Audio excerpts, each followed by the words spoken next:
Chers astrolosophistes, bonjour et bienvenue à celles et ceux qui nous rejoignent.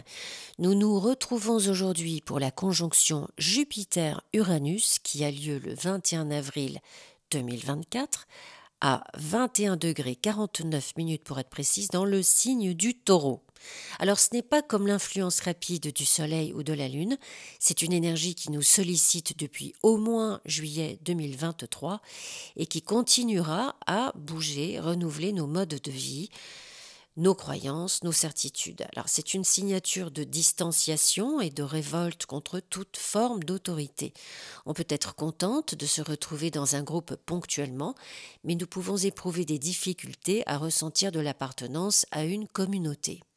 En Taureau, Jupiter adopte rapidement des habitudes, évolue dans le même cercle d'amis, de relations, de projets. On a besoin de sentir que l'on peut utiliser les biens matériels que le monde, l'univers met à notre disposition comme bon nous semble. Nous avons souvent les yeux plus grands que le ventre et ça gaspille pas mal. Cependant, avec Uranus, nous pouvons réaliser que nos richesses sont dépendantes des richesses collectives. On aspire à se dégager des liens qui nous enchaînent, alors ça peut être un travail où nos compétences ne sont pas reconnues. On a de l'ambition et on est avide de reconnaissance. On est prompt à revendiquer un statut, quel qu'il soit d'ailleurs, l'objectif étant d'attirer l'attention sur soi. Beaucoup d'effets de manche, moins de scrupules, mais cette conjonction finira inévitablement par révéler les incompétences à travers les dysfonctionnements répétés. La mauvaise foi intervient assez régulièrement pour dissimuler les failles. De l'extérieur, l'illusion peut sembler parfaite, car la nature vaniteuse de Jupiter, amplifiée par l'arrogance d'Uranus, se manifeste ostensiblement dans l'apparence. On est poussé à vivre passionnément en surestimant ses capacités. Le penchant pour les défis d'Uranus accentue les aspirations, conduisant à prendre des risques audacieux. Cela engendre un besoin de se mettre en scène et de revendiquer des fonctions pour lesquelles les qualités nécessaires nous font parfois défaut, remettant ainsi en question la légitimité.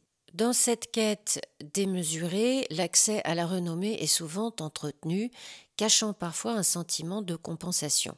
Jupiter et Uranus s'accordent pour exagérer les propos ou décrire des situations de manière extraordinaire.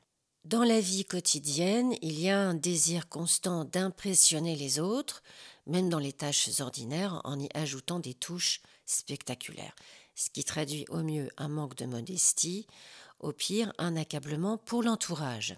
Alors pour dire les choses très exactement, ce sont surtout celles et ceux qui entretiennent des dynamiques avec un groupe, davantage s'il s'agit d'un groupe que l'on dirige ou le groupe politique en général, qui seront les plus affectés par cette conjonction. J'en avais parlé à la rentrée de 2023, Uranus en Taureau était à 21 degrés 58, quasi à 7 minutes près, le 1er septembre 1939, date qui sonne la Seconde Guerre mondiale. Aujourd'hui, on a un Poutine avec un milieu du ciel en Lion conjoint à Pluton à 21 degrés. On a un Zemmour avec un Mars en Taureau à 22 degrés carré à plusieurs planètes en Lion, un Macron avec 5 planètes en Sagittaire qui vont être allumées par l'entrée de Jupiter en Gémeaux, juste en face, fin mai.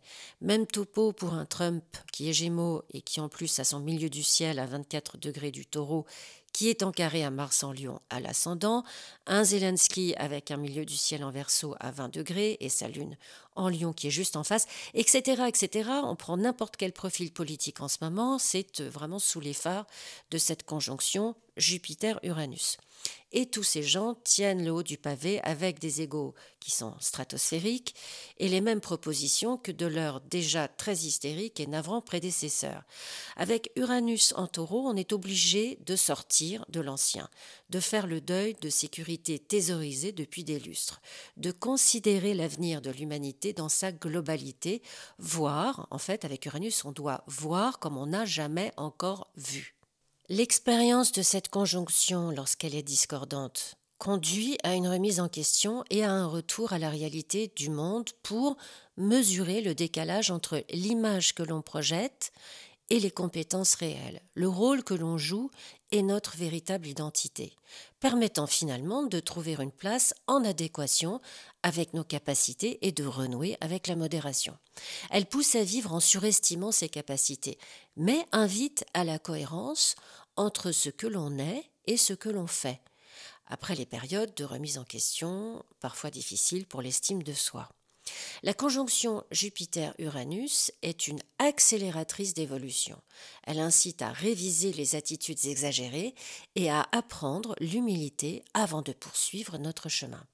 En raison de ces multiples niveaux de dissonance et d'harmonie, cette conjonction aura un impact personnalisé sur les thèmes de naissance concernés. Mais de toute façon, elle suscitera une réflexion sur l'écart entre l'apparence et la réalité des choses. La notion d'excès est prédominante dans le dialogue entre Zeus et Uranos, entre Jupiter et Uranus. Le dénominateur commun sera de réguler le superflu dans divers domaines. Notre façon de communiquer, de vouloir exister, de consommer, etc. Quant à la durée de la conjonction Jupiter-Uranus sur les thèmes concernés, cette dernière est variable en fonction du natal. Les thèmes les plus impactés pourront ressentir la conjonction à long terme. Par exemple, elle aura la possibilité de coïncider avec un grand virage dans l'existence, avec le départ d'un nouveau chapitre de vie. Dans les caractéristiques générales, Jupiter et Uranus ont en commun l'extravagance et le besoin d'occuper l'espace. Que la conjonction aspecte harmonieusement ou par dissonance le thème natal, elle s'exprime par de la démesure. Alors, avec l'absence de modération, la conjonction Jupiter-Uranus peut traduire une série d'excès sur le plan matériel et ou psychologique. La question des apparences, on l'a vu, demeure la toile de fond et ces dernières sont souvent trompeuses, quel que soit le sens de l'illusion. La problématique des apparences va se présenter auprès des thèmes qui sont concernés.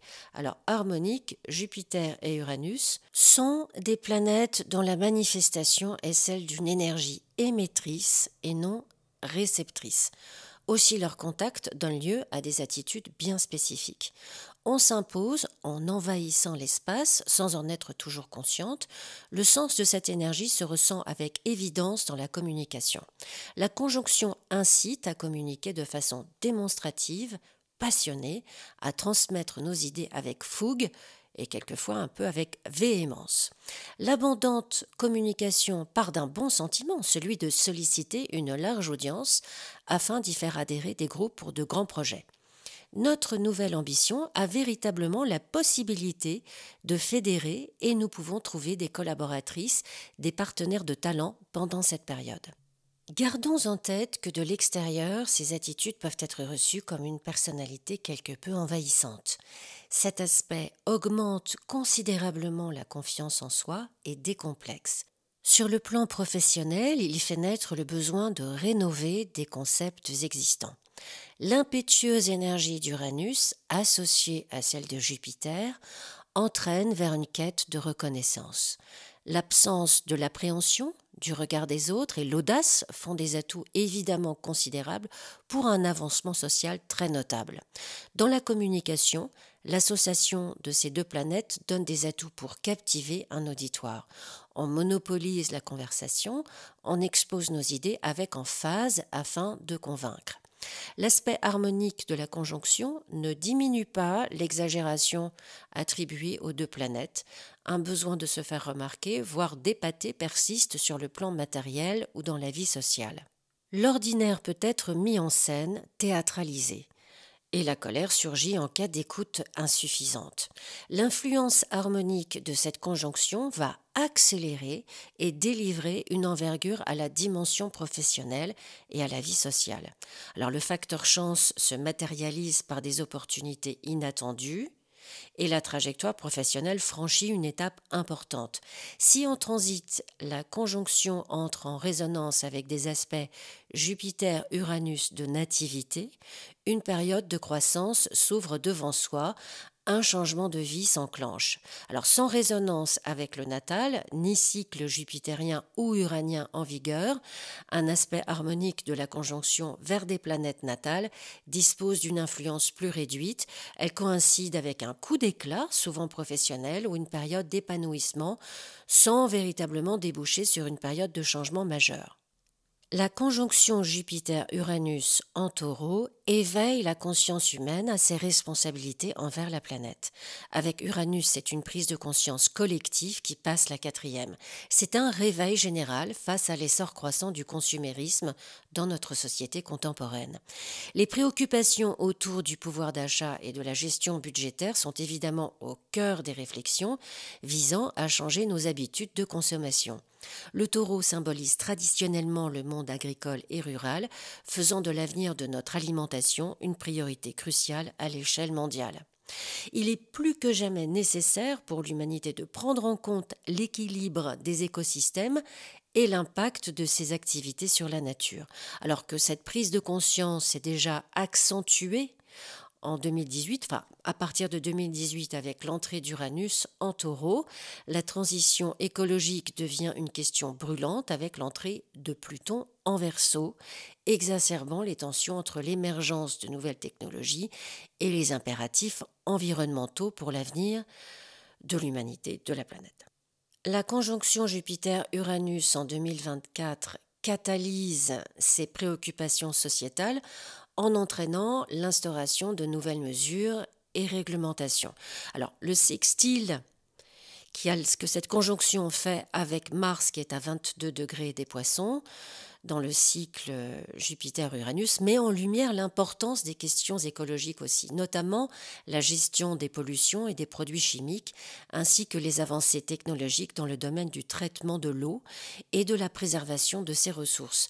La société s'engage dans une lutte décisive pour la préservation de ses trésors et puis pour redonner du sens à l'humain. Il existe bien sûr de la colère, de l'insatisfaction, du mécontentement, de l'incertitude, mais une énergie plus forte nous pousse à investiguer et travailler aux solutions d'avenir. Alors, les natives et natifs du Taureau, et de la Vierge, du Capricorne, les ascendants, la Lune et les cuspides d'angle de nativité dans ce 3e décan reçoivent l'énergie de cette conjonction. Le 3e décan de la croix des signes fixes, le Taureau, le Lion, le Scorpion, le Verseau, est évidemment touché lui aussi par la conjonction qui est située, je le rappelle, à 21 degrés 49 minutes, donc dans le Taureau. Elle correspond aussi aux naissances survenues un 12 et 13 mai, quelle qu'en soit l'année. En fonction de l'heure de naissance, la conjonction Jupiter-Uranus arrivera sur leur soleil de nativité ou à quelques minutes avant ou après.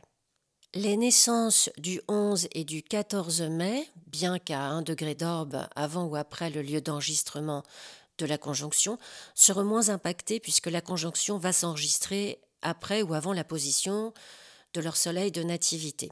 L'énergie de la conjonction sera appliquante sur les naissances des 12 et 13 mai et séparante sur celles du 11 et du 14 mai.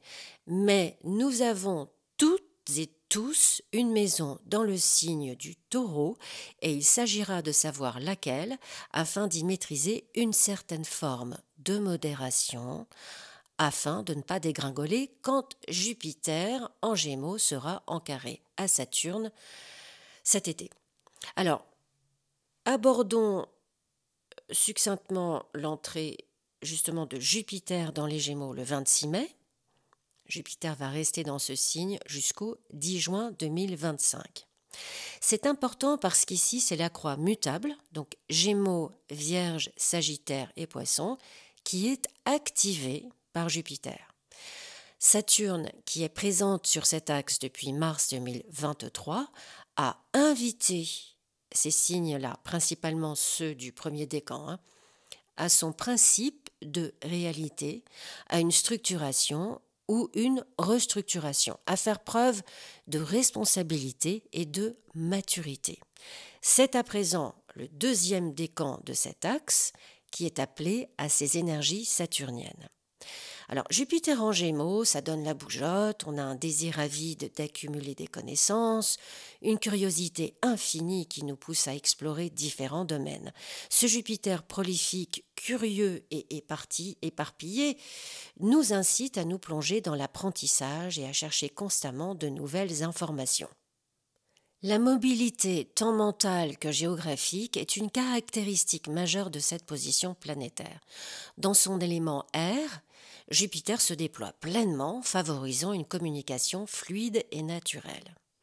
Cependant, le carré qu'il va faire avec Saturne en Poisson altère quelque peu son habituel optimisme. Alors ce cycle momentanément confrontant entre Jupiter et Saturne dans les signes mutables suggère une dilution des situations et un espacement de leur phase d'évolution avant d'atteindre leur conclusion. On peut avoir à changer nos plans, nos projets, notre élan en ligne droite devient un peu plus tortueux et changeant. Alors certaines personnes peuvent remettre en question notre sérieux, notre sincérité, notre résolution, voire notre franchise. Et c'est pas que nous n'en aurons pas, mais on peut manquer de réalisme et ou de précision. Notre projet peut ainsi partir dans tous les sens et perdre l'attention, la compréhension de nos soutiens. Ça peut être aussi des ennuis avec l'administration judiciaire ou des fonctionnaires qui ne sont pas là, qui sont malades, qui sont incompétents, qui ne sont pas remplacés. Cela peut être aussi une augmentation de nos charges financières et du coup réduire nos ressources. La dynamique entre Jupiter et Saturne concerne principalement le domaine administratif et ses implications, notamment donc les services administratifs offerts aux citoyens, ainsi que les lois qui résultent de cette interaction. Cette influence est accentuée par la présence simultanée de Pluton en Verseau, symbolisant les tendances liberticides, mais paradoxalement mettant en lumière l'importance de l'humain. Dans cette société en pleine mutation, où les paradoxes s'intensifient, le carré entre Jupiter et Saturne, qui suit donc la conjonction Jupiter-Uranus, annonce un glissement inévitable vers de nouveaux modèles pour notre monde. Cette transition aspire à mettre en avant la valeur de l'humain au sein d'une évolution ultra-technologique. Cette sensation collective de désintégration des systèmes établis et concomitamment à l'émergence d'initiatives et d'idées dans une société de transition complète est évidemment accompagnée avec un sentiment d'insécurité et puis de certains doutes et d'angoisse. Alors je vais faire ma montre suisse, le carré croissant mutable entre Jupiter en Gémeaux et Saturne en Poisson sera exact le 20 août 2024, mais il est bien évident que les énergies ressenties ne se limitent pas à cette seule journée et s'étendent sur une période antérieure et postérieure. Les situations évoluent progressivement bien avant que cet aspect astrologique ne se forme, en particulier avec les signes mutables, donc Vierge, Gémeaux, Poisson, Sagittaire, où les changements se déploient de manière progressive. On va donc tabler sur la haute fréquence de ce carré qui joue en faveur de l'autonomie et de l'indépendance et s'adapter plutôt que résister. Si c'est difficile, accompagnez-vous dans cette énergie, un pas après l'autre. Utilisez des outils méditatifs pour vous permettre de garder un mental clair. Jupiter était conjoint à Saturne. Vous vous souvenez, en janvier 2020, il y avait une conjonction Jupiter-Saturne à 22 degrés 47 du Capricorne. Donc une sorte de trigone ici, avec la conjonction Uranus-Jupiter, Jupiter-Uranus. Alors, dans la chronique qu'on a tenue à l'époque, nous avions vu que Jupiter et Saturne seraient en carré en 2024. Nous y sommes. Qu'a-t-on appris depuis 4 ans? Qu'a-t-on traversé et surmonté comme épreuve depuis? Et que nous sommes capables à présent d'analyser avec sang-froid et pragmatisme. Le carré exact entre Jupiter et Saturne est à 17 degrés 27, donc avec Saturne à ce degré-là en Poisson et Jupiter à ce degré-là en Gémeaux. C'est donc le 20 août. Cet aspect affecte toutes les planètes dominantes, les luminaires, ainsi que les axes de l'ascendant-descendant, du milieu du ciel, du fond du ciel, situés sur le 17e et 18e degré des signes mutables. Gémeaux, Vierge, Sagittaire et Poissons. Celles et ceux nés en 66 et qui ont la conjonction Uranus-Pluton sur ces degrés-là sont bien évidemment aussi concernés par cet aspect qui peut induire une atmosphère d'insécurité. Son arrivée coïncide souvent avec des remises en question et des révisions de situations en cours, d'autant que Saturne sera rétrograde. Ça sera le moment pré-rentrée de prendre le temps avec Saturne Chronos. Il s'agit toujours du temps. De revoir tranquillement un programme, un agenda, un objectif. On est en signe mutable, on s'adapte. Voilà, chers astrolosophistes, cette chronique est à présent terminée. Pour connaître son influence dans votre thème natal, je vous invite à prendre contact avec moi à l'adresse qui s'affiche à l'écran astrolosophicafé@gmail.com. Je vous souhaite une magnifique conjonction Jupiter-Uranus. Il n'y a aucune raison qu'elle ne le soit pas. C'est le moment d'ouvrir vos très belles ailes et d'aller à la conquête de votre nouveau chapitre de vie. Je vous dis à très bientôt sur Astrolosophie.